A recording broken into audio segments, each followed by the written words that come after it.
భిక్షాటన చేసేవారికి రీహాబిలిటేషన్ సెంటర్లకు తరలించాలని కేంద్ర ప్రభుత్వం 2021లో చట్టం చేసింది. స్మైల్ అనే ప్రోగ్రాం ద్వారా అన్ని రాష్ట్ర ప్రభుత్వాల ప్రిన్సిపల్ సెక్రటరీలకు ఆదేశాలు జారీ చేసింది.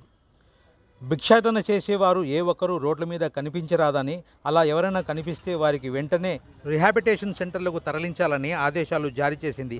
అందులో భాగంగా ఆంధ్రప్రదేశ్ రాష్ట్ర ప్రభుత్వం నేడు జీవోను విడుదల చేసింది.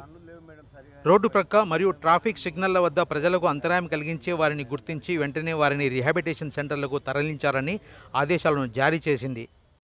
అందులో భాగంగా international human rights commission of India national joint secretary వి పురుషోత్తం రెడ్డి స్పందిస్తూ ఆంధ్రప్రదేశ్ రాష్ట్ర ప్రభుత్వానికి అభినందనలు తెలియజేశారు.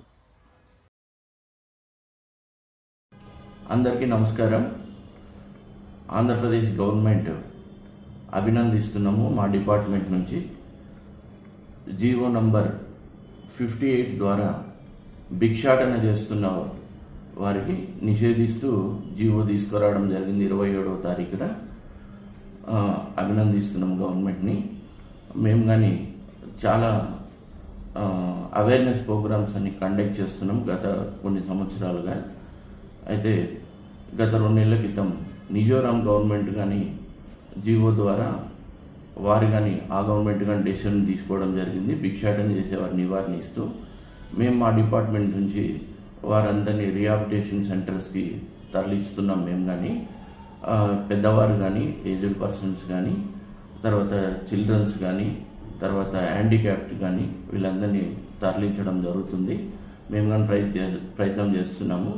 అదేవిధంగా తెలంగాణ గవర్నమెంట్ని కానీ రిక్వెస్ట్ చేస్తున్నాము. తెలంగాణలో హైదరాబాద్లో చాలా ప్రతి ట్రాఫిక్ సిగ్నల్ దగ్గర ట్రాఫిక్ అంతరాయం చేస్తూ ట్రాఫిక్ సిగ్నల్ పడినప్పుడు వారు భిక్షాటన చేస్తూ జీవనం సాగిస్తున్నారు. ఈ మధ్యనే మేము ఒక 2 కేసులు చూడడం జరిగింది. అమీర్పేట్ మెట్రో స్టేషన్ కింద ఒక బస్సు భిక్షాటన చేస్తూ ఒక బస్సు టైర్ కింద కాలు పెట్టి ఒక లేడీ కాలంతా డ్యామేజ్ అయితే ఆమెని ప్రైమ్ హాస్పిటల్కి తరలించి వాళ్ళకి ట్రీట్మెంట్ కానీ చేయించడం జరిగింది. వాళ్ళకి ఇన్సూరెన్స్ కానీ క్లెయిమ్ ఇప్పించడం జరిగింది. దురదృష్టవశాత్తు ఆమెకు 2 నెలల తర్వాత చనిపోవడం జరిగింది. అయితే మేము కానీ చాలా ప్రయత్నాలు చేస్తున్నాము. ఇది దేశం మొత్తం మీద కానీ సెంట్రల్ గవర్నమెంట్ కానీ గత సంవత్సరం డిసెంబర్లో ఒక డెసిషన్ తీసుకుంది. దేశం మొత్తం 7,50,000 మంది భిక్షాటన చేసే వాళ్ళు ఉన్నారని చెప్పి అధికారికంగా చెప్పడం జరిగింది. అనధికారికంగా ఇంకో 10 లక్షల మంది ఉండొచ్చు. అంటే దీంట్లో పిల్లలు ఉండొచ్చు, పెద్దవారు ఉన్నారు, అందరూ ఉన్నారు. అది ఢిల్లీ రాష్ట్రంలో కానీ ఢిల్లీలో కానీ ప్రతి సిగ్నల్ దగ్గర భిక్షాటన చేస్తున్నారు. అదేవిధంగా టెంపుల్స్ దగ్గర అయితేనేమి, మసీదుల దగ్గర అయితేనేమి, చర్చిల దగ్గర అయితేనేమి వీరిని అవేర్నెస్ కండక్ట్ చేస్తున్నాము. భారతదేశం మొత్తం అన్ని స్టేట్లో బెంగళూరు కానీ బాంబే కానీ చెన్నై కానీ అన్ని స్టేట్లో మా టీం మా కోలీగ్స్ మా డిపార్ట్మెంట్ నుంచి వీరందరినీ రీహాబిలిటేషన్ సెంటర్కి తరలిస్తూ ఉన్నాము.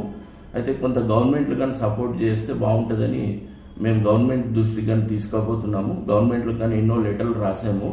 ఇప్పుడు ఆంధ్రప్రదేశ్ గవర్నమెంట్ ఈ డెసిషన్ తీసుకోవడం వల్ల మాకు చాలా వారికి కానీ మెయిల్ చేసిన వాళ్ళు అయితే మాకు కానీ చాలా హ్యాపీగా ఫీల్ అవుతా ఉన్నాం. Thank you.